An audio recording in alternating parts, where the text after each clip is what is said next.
Welcome back to the Forecast Golf podcast. We are here. It is episode 13. The PGA Championships is in the books with a highly predicted winner from all of us, obviously. We'll talk about that in a second, along with some more of Bryson's nonsense. He's been back with some comments this week. But first of all, I'm your host Ross. With me is Dave. Oh, you're right. Yeah, good, mate. You? Yeah, good, thanks, mate. All the stress gone away now? Arsenal confirmed as Premier League champions?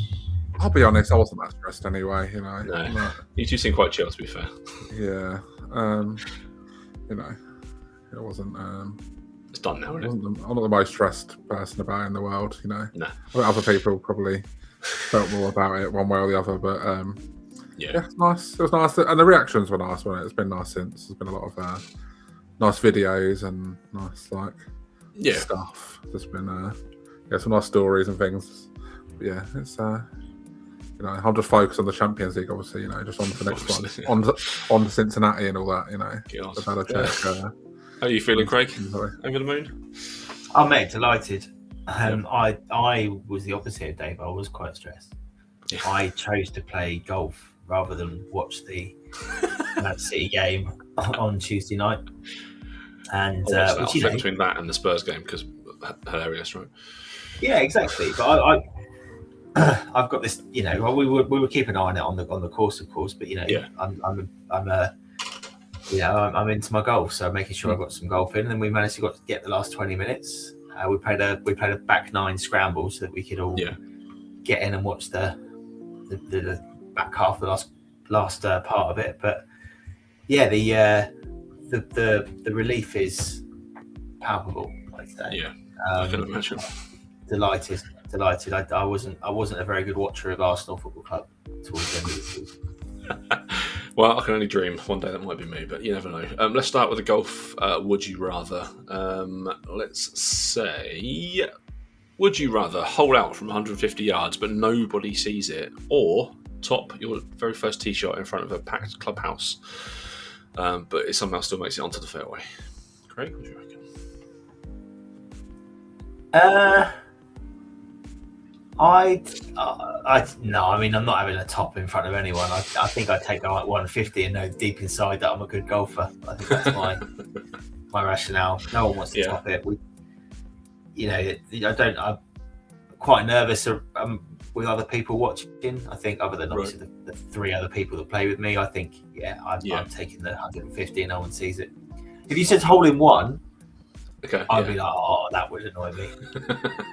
Because then you've got something to cry about and you've got nothing, and then I probably would take the top. But 150 out, you know, let's presume it's probably for a 5, knowing me anyway. So why not?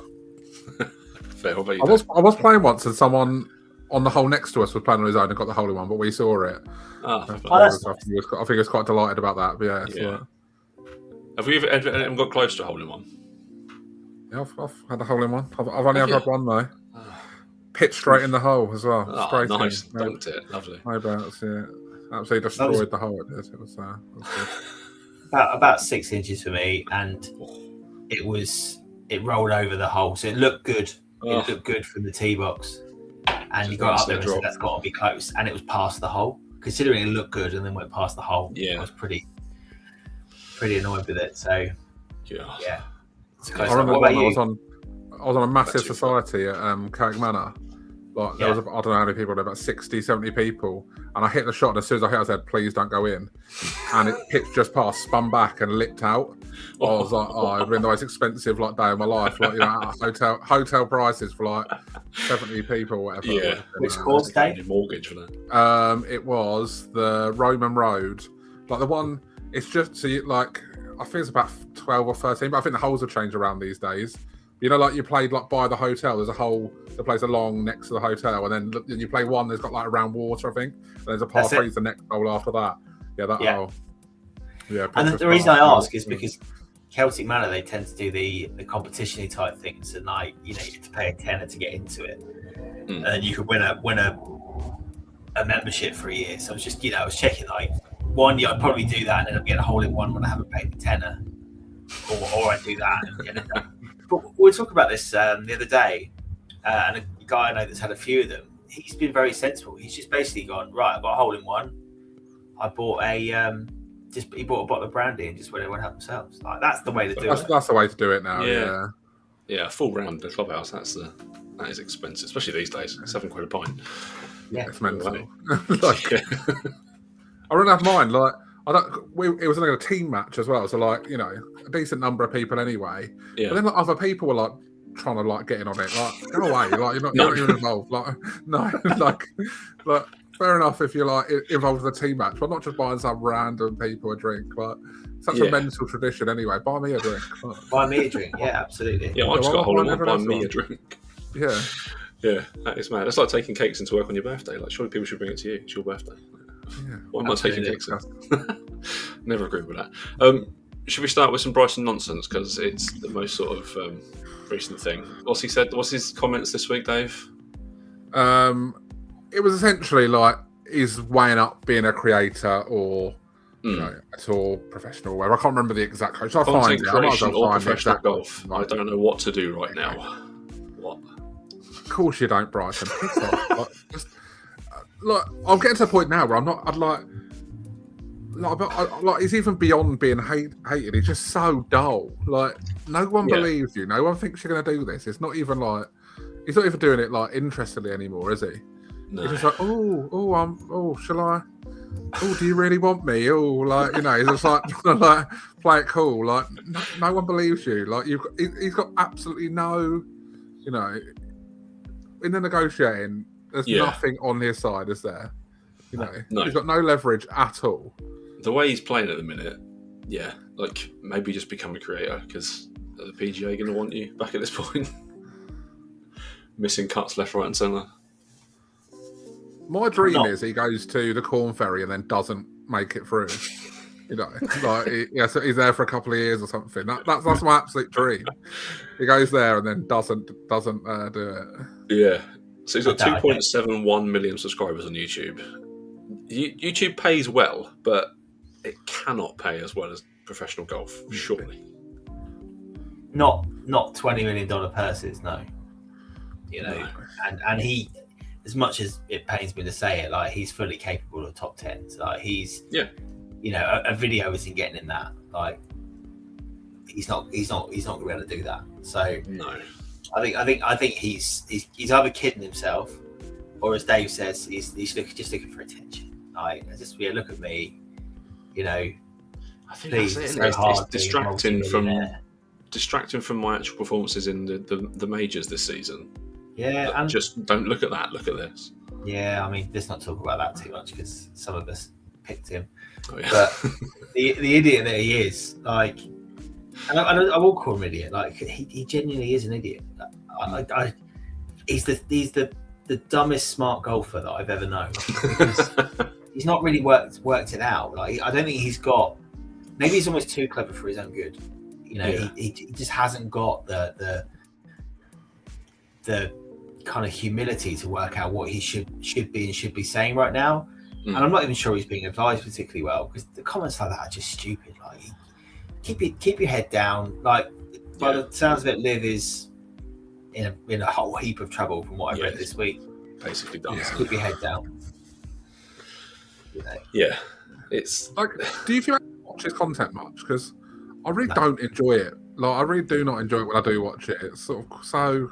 The ones I do watch, it has to have the right. Like I like the ones he does with good, like with Garrett. Like I like that stuff. Garrett though. Well, yeah, that's it. Yeah, I'm watching it for Garrett. Craig loves the Trump stuff, don't you? You're big into that. I'm just on his channel now. It's got 17 million views. That one video. I don't think I ever watched that break. Any of them. Break 50 it was. Yeah. The thing is, there was enough like clips on Twitter for me to not have to then watch it properly. Yeah. Oh, the ones he's done with Steph Curry, I enjoyed the one with Steph Curry because I like Steph Curry. Adam Sanders, it was fun. John Daly, I love watching John Daly. But yeah, like it's the person that's with him rather than watching him. Yeah, and I've not enjoyed any of that, to be honest. I mean, let's say the only one I watched was him chipping. I watched him chipping over his house or pitching over his house, and that was all right. That was good fun. Mainly because I half expected him to top one and shove it into his front, straight into a glass window. And I watched one. of him trying to chip up onto his kind of like bit balcony indoors. thing. Yeah, and that just annoyed me. I think he was really annoyed that he did it so quickly as well, which is quite funny. Trying to chip it into a little cup, wasn't he? I think over the house sort of felt somewhat natural, didn't it? You know, it was just he just decided one day to do it. Then the one on the balcony just felt, we've had the over the house. What can we do next, sort of thing, wasn't it? And it was fully sponsored, wasn't it? The second one, I think that was the thing that annoyed me. Was it a Cowshy job? Yeah, like it was a, it couldn't have been more obvious what he was trying to do with that. Whereas the over the house one, I think it was fairly well masked, if I remember rightly. Obviously, he's going to get sponsored and things, but no, I don't.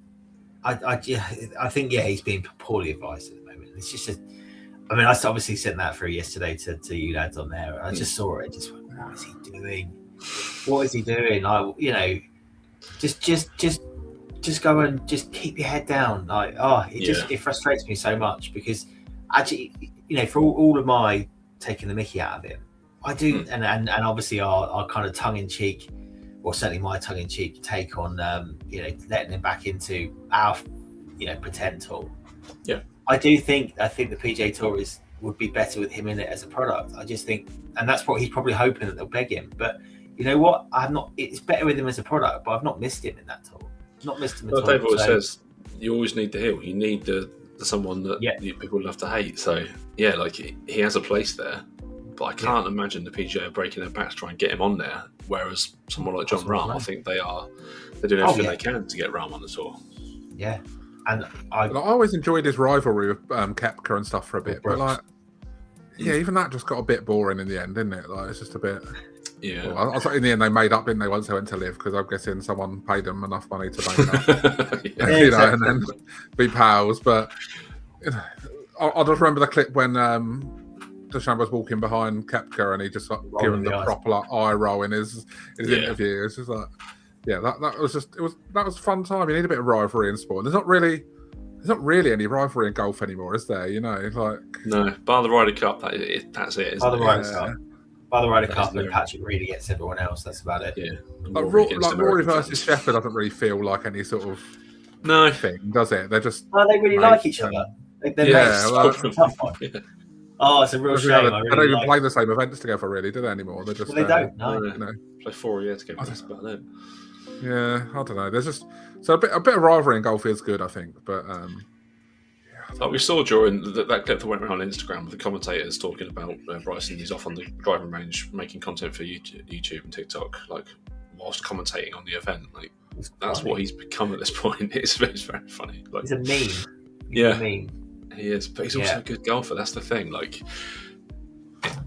I think he's got the potential to be so much better, but I think sometimes now he's just stuck in his ways. The straight arms, the foot, it's all very contrary, isn't it? I'm going to do something that's just different. Not necessarily makes you a better golfer, but I'm going to do things my way, and even if it makes me worse, but at least I can make some content about how it makes me different. Not for me. Yeah. I don't feel like he's trying way too hard, doesn't it? That's it. Yeah, he's just that kid that wants to be loved, and he's just pushing it too far, I think. Yeah. There's some other news come out this week. Anyway, let's move to that quickly. TaylorMade, Dave, are not going to be releasing a new driver in 2027. They're going to carry drivers over for a 2-year cycle now, is it? Yeah, I mean, from your side of the business, in line with this. I honestly don't know, because we have a set of people that will not buy, each driver anyway. So I don't know if it makes loads of difference in the end. I honestly don't know. A lot of people won't buy a driver 1 year after the other because there's not that much of a leap. Although sometimes there is a big jump and stuff. Like I think the carbon face was a big jump back when it was a Stealth. I really do believe that was actually a big change and stuff. But I think, especially where TaylorMade this is the third iteration of QI now. There, QI 10, QI 35, and now QI. What's it called? 4D. I don't know. When you bring out basically what looks like to someone the same product, it's not great. So if they're going to go away from that, and next time it might be, I don't know, just something random, TaylorMade, the TaylorMade Ross Bell, that'd be nice. But just something different, then great. But if it was still 2 years, and then it's going to be QI 58 or something for some reason. I don't know, whatever. Then absolute waste of time. But yeah, I don't know. I think for consumers it's better because you're going to be getting more. You're going to get 2 years between clubs, so they're going to be, you know, double the amount of research and development goes into each club and stuff like that. I don't know. It's just someone would have done. As someone who sells clubs, I don't love it. Someone would have done the maths on it. Someone would have worked out. Oh yeah. From a strategy perspective, double the amount of that. Let's add the you know, a new name to it. It might not even be QI. They might just go like, we're going to go something completely different. Yeah. And they would have worked out like how many are we selling if we did one a year, or how are we going to sell if we get that kind of newness factor coming into it, and doing every 2. That if we sell, you know, do we sell double? That's really what they've done. Yeah. And look, I you know, I quite like a new driver every few years. That probably would suit me, this kind of model, really. I mean, mainly because, you know, I end up probably breaking my shaft tends to start getting a bit funny after that. So I thought, why not just go the whole hog and change it? Especially the amount of golf I play in the summer and the amount of times that I hit the ground before the ball. I think that's probably a big aspect of it as well. But I feel for people in Dave's position, but you know, as a consumer, I think it's a good thing. I think as a consumer, I'd be more willing to buy into that and think about buying a new one every couple of years, and thinking that there's been a lot more go into it. Yeah, I think if it worked out that like Callaway do the same and it alternates years basically, which it wouldn't surprise me if they do because they compete against each other every year. The release date, when we see the reps, TaylorMade's release date will be 1 day before whatever Callaway's ends up being. They haven't actually got a release date, TaylorMade. It'll be 1 day before Callaway. Love it. That is their release date. But so, like, you know, they're competing against each other, but they're like killing each other. If someone buys a new driver each year, which there will still be people that do that, if then alternates, then, you know, maybe it's a good thing. Look, that all the focus goes on the Callaway, all the focus on the TaylorMade. But I mean, it falls in line with a lot of the other brands now. Most of the other brands are doing 2 years, like Titleist, just brand new driver, which, you know, 629. That's another discussion at some point, probably. 629 is too much. You know, to me, it's just I don't know. It's gone a bit too far now. I think once you get above 500, I think it's a bit of a tough sell. But to touch on that though, what I would say about those people that do change their clubs every year, there is value in a club that's a year old still, especially on eBay. Like if you look at eBay, you can see there is still value in those golf clubs. Oh yeah, especially if you're someone that keeps things. Yeah, definitely. If you take care of the club, you'll still get like a decent whack back on it after a year. You're not going to be paying that full amount, but I don't know. I assume next time TaylorMade bring the club out, it will be over the 600 mark. Just Tyler's going to be the first one to go, and then others sort of follow along. But it's just so I don't know, much it's just money. a bit too much. It's so much money. Especially at a time when everyone's poorer. You know, everyone's got less money, you know, other than a very select few people. Everyone has got less disposable income. 629, just like it wasn't that long ago. You were getting a set of irons for that, like brand new set of irons, like a good brand as well. It's not really not that far along from that. And I don't know. I don't love it. It's tough when you look at like the likes of Vice that are like a market entry type place that are selling a full starter set for 450, and you know it'll be half decent because it hasn't had the, you know, they're not necessarily paying people to use their clubs for them, so they've made it cheaper. It feels really difficult when you buy a full set of clubs. Obviously not perfect, but for £150 less than the driver, that's it's not really an inclusive sport, is it? Well, like, Cobra used to be sort of like the next level down in terms of price, but they're like basically £500 now. They're like 480. You know, it's all but. You know, Wilson, they used to be a bit of a budget brand. Yeah. Really. We always had like Wilson and Cleveland as our budget brands, you know, in our head, like a bit lower. But like Wilson branded drivers are 450 quid. Like it's crazy. You know, just they're if you want to buy new golf clubs, they're just, you know, unless you are buying like the package sets and stuff, or going for like these random, you know, these sort of American Golf like own brand ones that they have, you know, that they're the exclusive American Golf ones. Some of them are a bit cheaper and stuff, but we honestly can't sell a driver. There's no one we stock that you can get a driver for less than like $350, which just it's just too much. Like, you know, as someone who is selling golf clubs all the time, I really don't like it. There's not a lot we can do about it though. The brand set the prices, and although they're not technically allowed to tell us what to sell it at, you know, they're not allowed to tell us what price to sell it at, but they can also make it very hard for us to then get stock if we don't sell at them prices, you know. Established. They'll apply average selling price, so they'll establish a floor. Basically, that's what they do. Is they'll be targeting average selling price, and they'll have a floor price as well. And if you end up selling it at a floor, they'll make it hard for you. Yeah, for sure. It's why online you will never find a good deal really until clubs go on sale. Like a new club, they'll be the same price literally everywhere you go.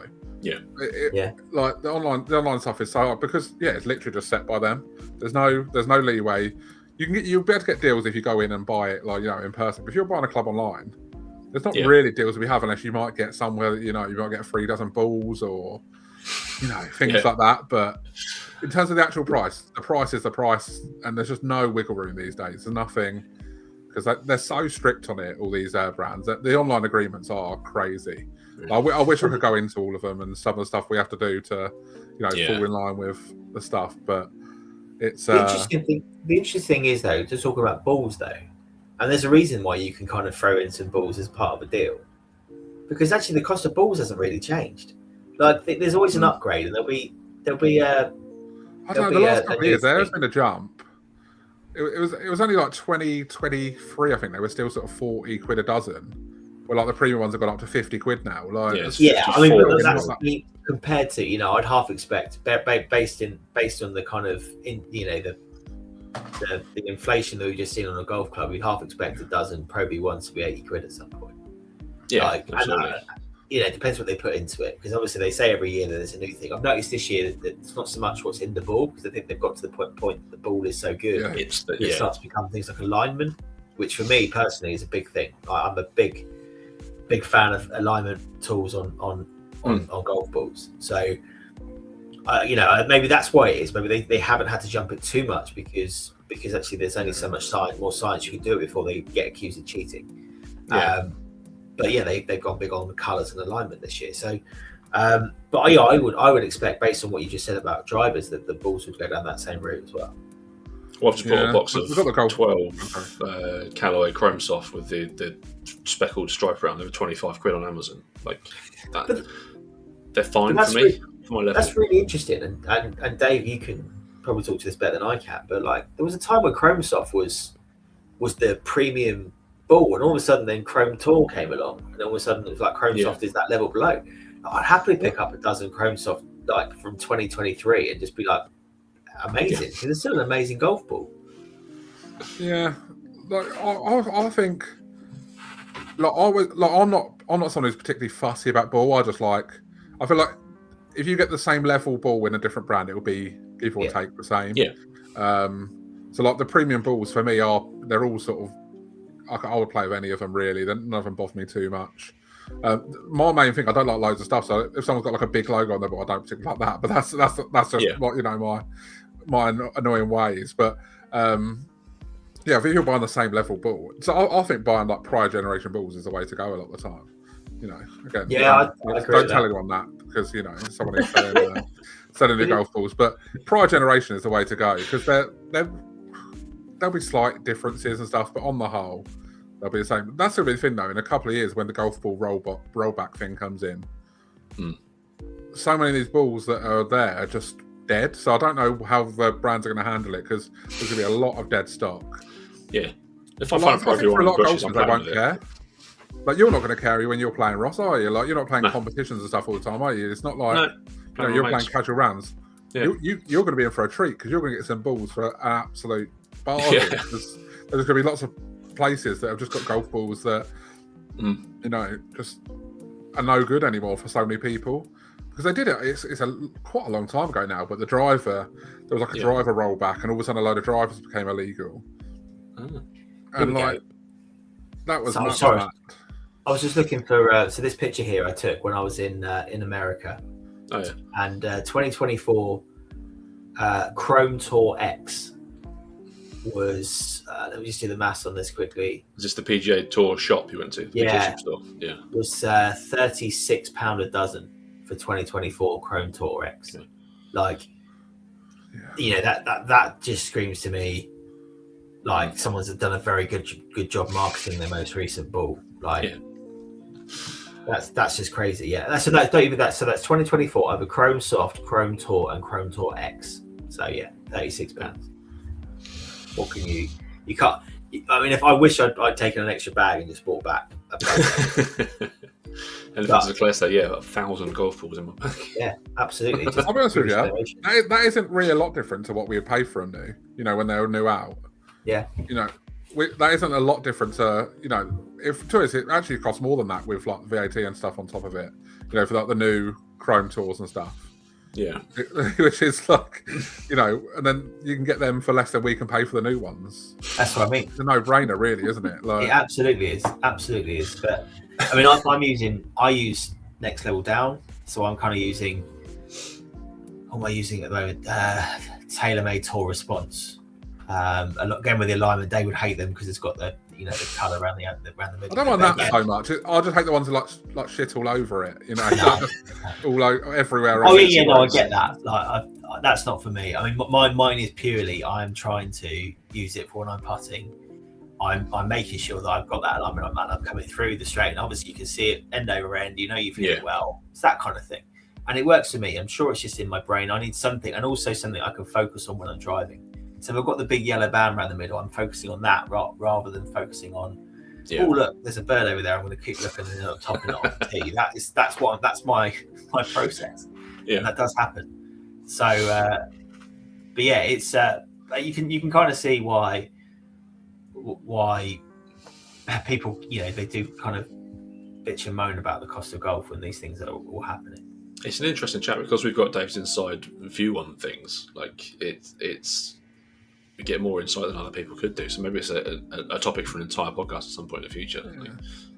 I think the thing is, even when people come to me, I'd always be honest with them. Like, I'll say, like, you can probably find this cheaper and stuff, you know, online. And, you know, especially, like, I don't know, a new version, like Shrixon, for example. Like, the irons haven't changed a great deal from the last ones. Like, if you want the new irons, I'll happily sell them to you. And, you know, like, great, like, lovely. But you can go online and probably get, especially if you're quite standard, you better find the prior generation for quite a lot less. Like, obviously, it's a bit if you need a bit more custom fitting, it's a little bit different. But you know, because you have to just order them in. Yeah. You know, we don't build them clubs; we buy them in. We put the order in custom, and they, you know, come. Yeah. If yours is an inch longer, they come an inch longer. We don't do anything with them. We're not building them ourselves.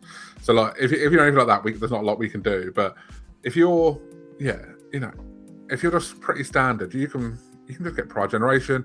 If you're someone who's happy to buy second hand, like you can get some amazing deals on second hand clubs and stuff. The second hand golf market these days is crazy. Yeah, like, you can get some amazing deals. Southampton, not too far from all of us. There's a new one down here now, so it's spreading. Golf Bidder is next door to Callaway in Chesington. I drive past that all the time. It's one of those places I thought, I could go and look in there, but I think that could be dangerous. Just pop in. I think, especially if you're, some people aren't too fussy about what they have. You know, you just want, you might want a newer drive than what you've got now. You're not too fussy. You just want, you might want a 10.5 degree drive and a regular shaft, but you're not too bothered. You just want something. You can pop in there. You get something for like such a good deal.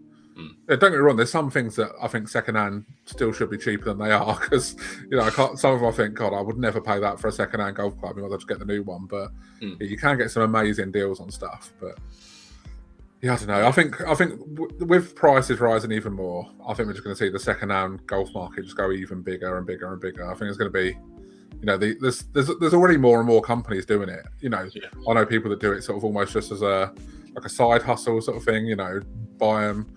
We have a bloke that comes in and buys a lot of our ex-demo stuff off us. It's just, we just get out to him, just get rid of it rather than mucking around selling it.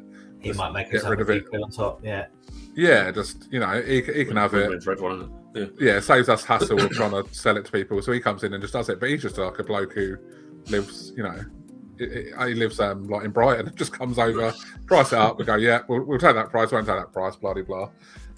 But he's just a bloke who does it basically just from like his garage sort of thing, but he makes a decent amount of it and all that stuff. But yeah, the second-hand golf market is going to go wild, I think, the next few years because £600 drivers are just unsustainable, I think.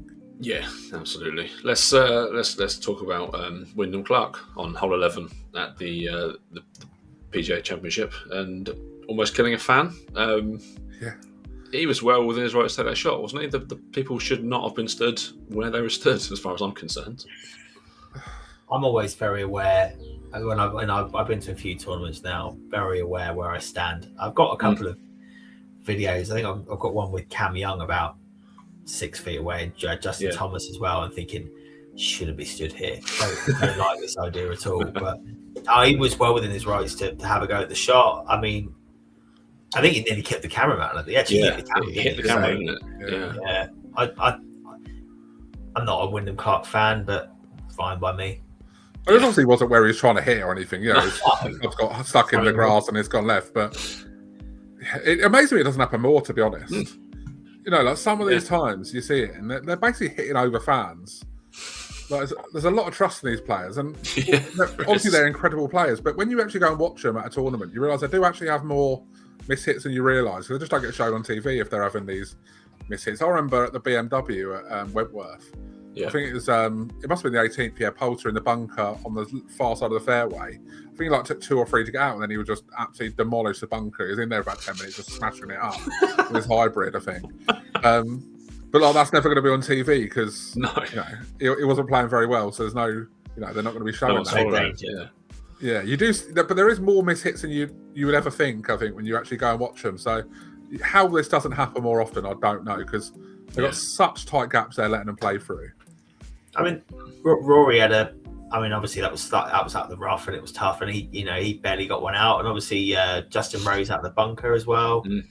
Where was that on the 11th as well? No, it was the 10th, and he just trying to hit it too. It was 10th actually. He just tried to be a bit too cute with the cover he took, and I think these shots do happen, and you have a bit of a laugh and a giggle and feel a little bit sorry for them, and then it just moves on. Like that's just how it goes. But I mean that was head height. That's killing someone. That's taking them like temple height.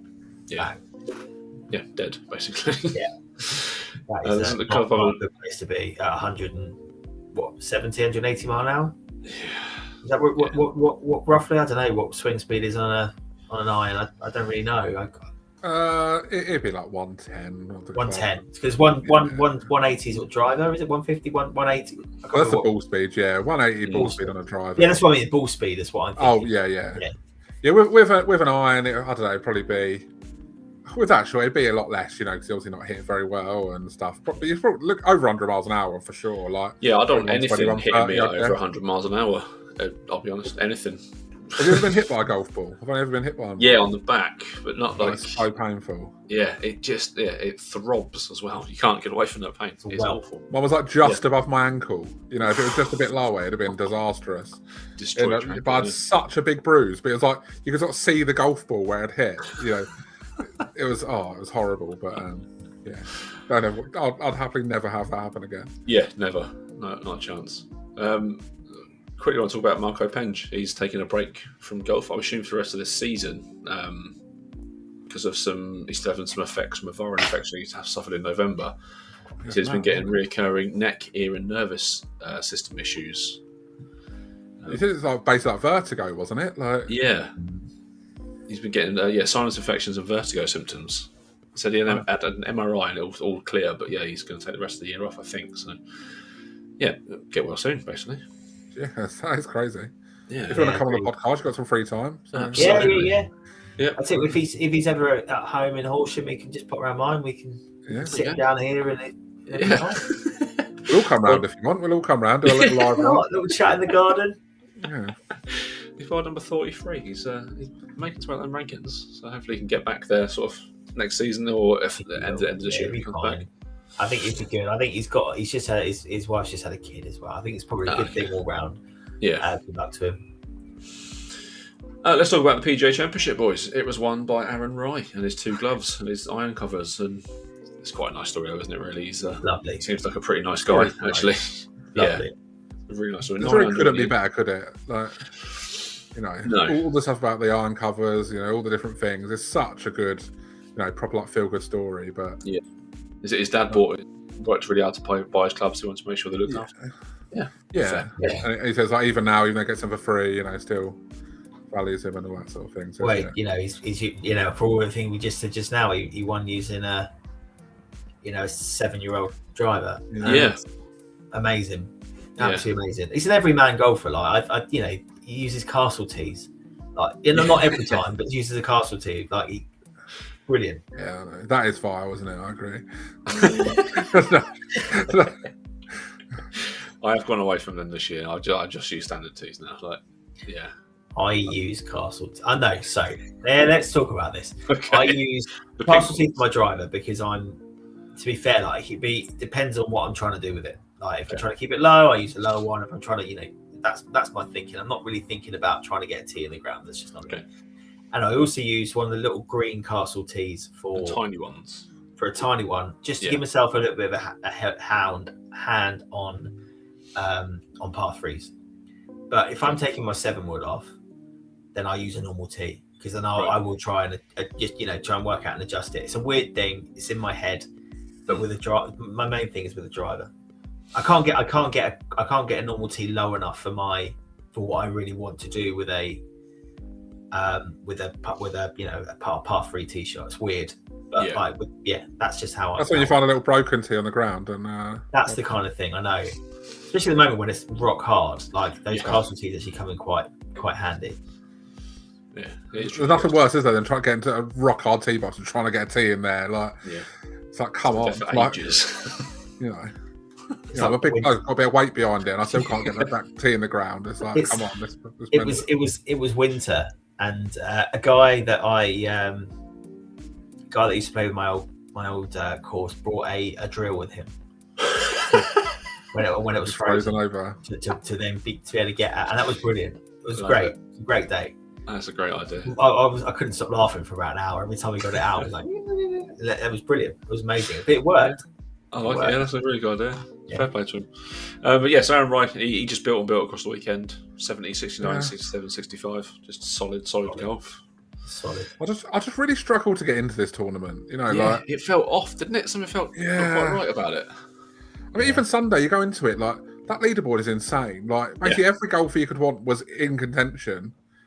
And I don't know, obviously, Wright was like a good story, and he just pulled away in the end. But even Sunday had so much potential, and then just become a bit of a not nothing, because it was still a nice story, and there were some nice moments in that round still, even for him. But I don't know, with I think in terms of entertainment, it would have been much better if, like, I don't know, Rory come and won it, or you know what I mean? Like, someone came, Rahm maybe would have been probably a more interesting story. Just in terms of actually viewing it on the day, but I don't know. I just felt as a tournament as a whole, I really struggled to be bothered. I don't know. I think someone said like it was McElroy, wasn't it? Said about the course setup where sort of set up pars and not a lot else. It was I think it feel like that. There wasn't loads of birdies. There was lots of pars. There wasn't like loads of disasters either. It was just a bit of a. It's hard. Just a bit nothingy. It was just, I don't know, I didn't enjoy it. I think they went too far the other way because everyone was predicting like a really, really low score to win. And they've got we were talking about last week? We were talking about it. Maybe we talked about it offline, but about there wasn't an awful lot to the course, and it's almost like what they did was they decided there wasn't a lot to the course, so we're just going to make the pin positions really, really hard. 1 foot off the right really hard. And it was because there wasn't a lot of water. There wasn't a lot of. And where there was water, there wasn't really any jeopardy to that water. It was, I remember the 10th because we watched the 10th an awful lot because obviously that's the 10th and the first, wouldn't they? One went off that way and one went off that way. But the water there was a bit like, well, the only time that's ever going to come in play is someone decides to stupidly try and drive the green, which was never going to happen. No. So it was a really weird thing. Shane Lowry hit one in one of the waters, didn't he? With his like shank. But that was a shank. Like that wasn't a genuine he's just turned one over. It's not really in play, and that's ultimately what the problem was. And then 6-hour rounds on Saturday, whatever it was. My big issue with it was, I mean, I enjoyed Sunday. I did enjoy Sunday. I enjoyed the fact that anyone could win it. but they made it too much like the US Open, and I've talked about I'm not a massive fan of the US Open with the setups and the rough and all that kind of thing. Like, I much prefer to see birdies win tournaments than bogeys, and this felt like it went too far the other way. We've got the Open coming up next as our next major, but I picked for this one. So I picked Scotty. You finished 2 under. Dave, you picked Big Shoes Chevrolet, finished 4 under, and Craig. Don't mention it. I felt like I had to be consistent with my pre-season pick, and I won't do that again. Boy, he blew up, didn't he? Said today before we started that tee shot that landed on the steps of the house. Oh my god! Yeah. It was Bryson for anyone that didn't really want to know, but no, not a good pick. That's fine. We move on. We move on. The next tournament is it's the Byron Nelson. It's already started. Actually. Yeah. Do we want to make picks for this, or should we skip this one and? I don't mind. Next week. I think like everyone is on the course on at least like hole 3, so it might be a bit hard to find someone to actually pick. So I'm happy either way. I'm happy to just pick someone who's in the early part of the round, or just skip it for this week. It's not a big. Not a big prize pool, is it? No, it's not. It's not really one of the big ones. I'm happy either way. I was going to pick Brooks Koepka. Of course you were. I don't know how he's got on so far. 63. I don't know how he's got on. Oh, was he? Oh, I didn't see. 8 under leading, yeah. I was going to see where we came, I think, as well, actually. I was going to say Seaward was on my list. No, I think for that reason we skip. Yeah. There's almost like too many good scores and stuff, isn't there? There are. I mean, it could still be anyone. It could still be anyone's game there. But at the same time, it's not worth it. We've got the Charles Schwab Challenge, the Colonial Country Club, next week, so we'll pick that one sort of on next week's podcast. Charles Schwab. That's Colonial, isn't it? So that that's fine. I mean, it's still it's not the biggest pot, but that's fine. Okay, I'll take that one. I think we're about done then, boys. We've got nothing else to do this week, have we? No, I think that's it, really. We could talk about old Garrick Higo and his penalty for being late quick, because that was very funny. Essentially, his reaction when he was like, "Oh, it's not my job to be 10 minutes early." Like, well, it is your job. Like, that is literally your job. But then, for him to miss the cut by 1 was absolutely lovely, after him being a bit of an arse after the round when he got the penalty. I think he'd been leading or 1 behind, wouldn't he, after round 1 if he didn't have the penalty, and then then missed the cut because of the penalty was quite lovely, really, in the end. Just have a bit of humility in that situation. Like, it's your fault. There's no one else. It's your responsibility to be there on time. Like, there's no one else. Is doing that for you. Like, it's not his first tournament. He knows the deal. And he said, was it like, I wasn't late. I was just like 1 second late. So technically, I'm not late or something. I don't know what he was talking about, but that is late. You're late. Like, like, there's got to be a cut off. My dad was in the Navy, so if you weren't 5 minutes early, you were late. So there's always that buffer. Navy as well. Yeah, same thing. Yeah, exactly the same thing. Have to be early for everything. I do have some YouTube golf recommendations for this week. If you boys want to hear some of them. Yeah, that's very this week. We have got the Fore Bros. They take on Stuart Broad and Ollie Pope in a match play tournament, which is quite fun. Cool.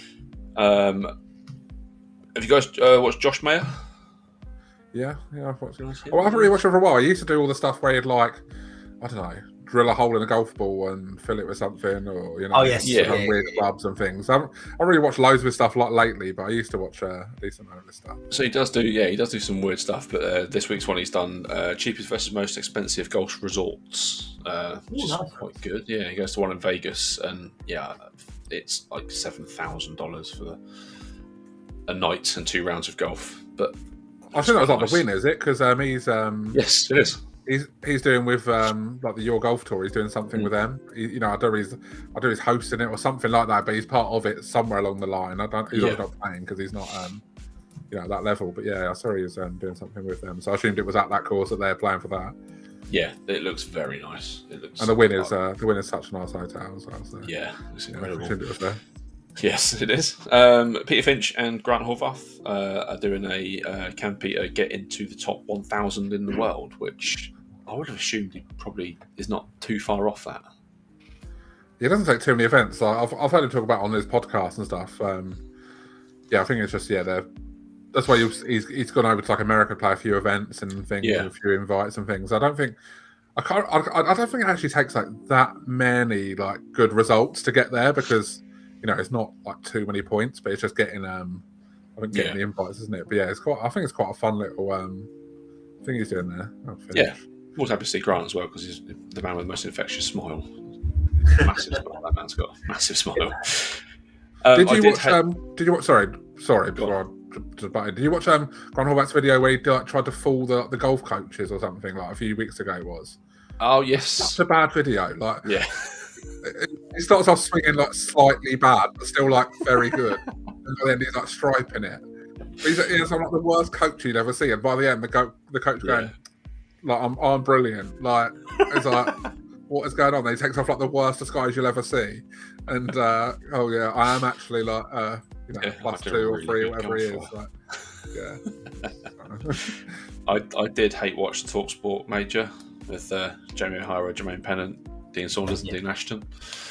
Is Jamie O'Hara terrible? Please tell me he is. Well, I really hope he's bad. He's fine. I think it's probably the best way. Oh, that's a shame. I don't want him to be fine. He's no Jimmy Bullard. Like Jimmy Bullard's a genuinely good golfer.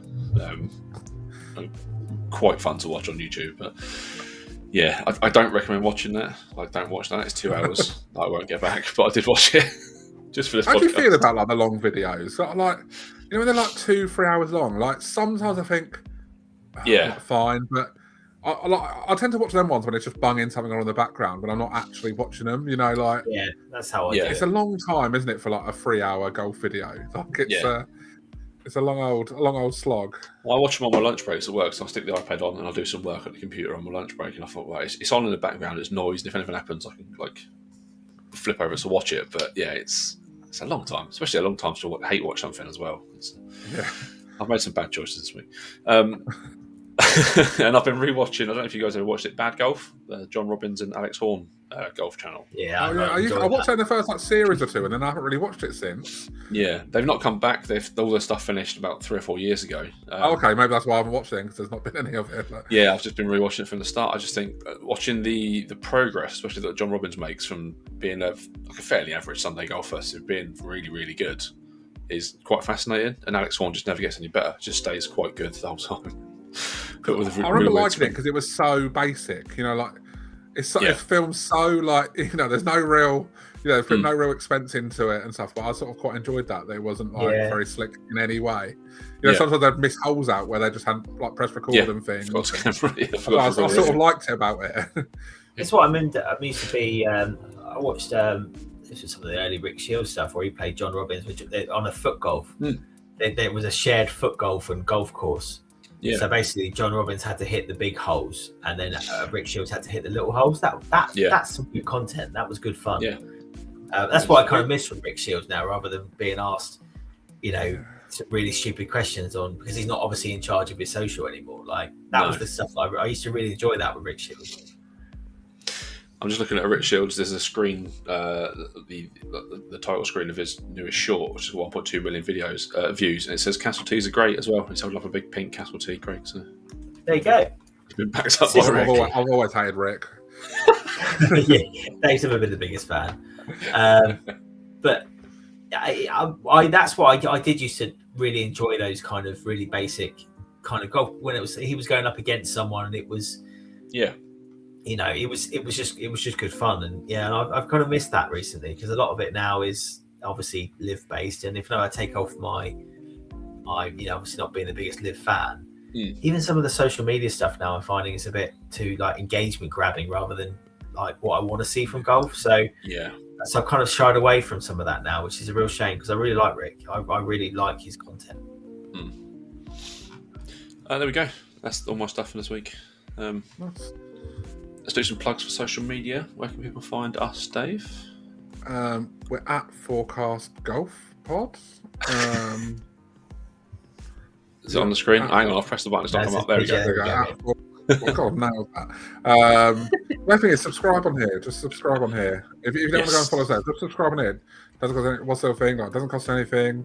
Yeah. Press the button, all that malarkey, whichever side. Got 92 subs now. If we can get to 100 before like the next major, that's the target, I reckon. Yeah, I think we get to 100 and we're putting a random draw for some Pink Castle golf tees. I'll supply them. Collection only. Hey, that's a contract, viewers. I've decided that's what we'll provide. Pink Castle golf tees. Evidence. I'm a generous man. I'll do 2 bags. I'll throw in a bag of the little as well. So you little green ones. Nothing in between. Massive 2 bags of pink and a bag of green. And then you're get us to 100 subs and you could be in with a chance to win so many golf tees. You never need to buy another bag ever. You can find me on Twitter at @rossbell__. Craig, we can find you at Craigo84. At the moment, there's been some positivity around Arsenal for obvious reasons, but it's slowly dwindling again when I see the fan base talking about how they all did it. There was nothing to do with the team whatsoever. It was their pressure, all those years ago that made Stan Kroenke spend some money, and so I got angry again at that point. I'll say for me, it's every story about Arteta sort of doing things on a shoestring budget. Yeah, I saw that. Spending over £1 billion, and they're the ones that slowly get me back, get me go. Like, it's like, oh, this is making. Arsene Wenger was the problem. These types of things, that was it. I was done again. Piss off, Darren Arsene. Off the wagon. Not to mention Arteta's defence of a certain African central midfielder. Yeah, who's no longer at the club. But anyway, we don't want to go down that route. I've got a podcast for that. It's Man on the Post. Go and listen to that. But we'll be back next week with some more golf content. We'll see you later. Like and subscribe. Do it down there. Yeah, definitely subscribe. Do it, or Craig's going to beat you up. Going to beat you up. I'll provide you some orange golf tees, and then it'll go wrong. Yeah. The really long ones, like the ones that are like about this big. Like, I don't know, using them. Mental people. Right, we'll see you next week. Cheers, guys.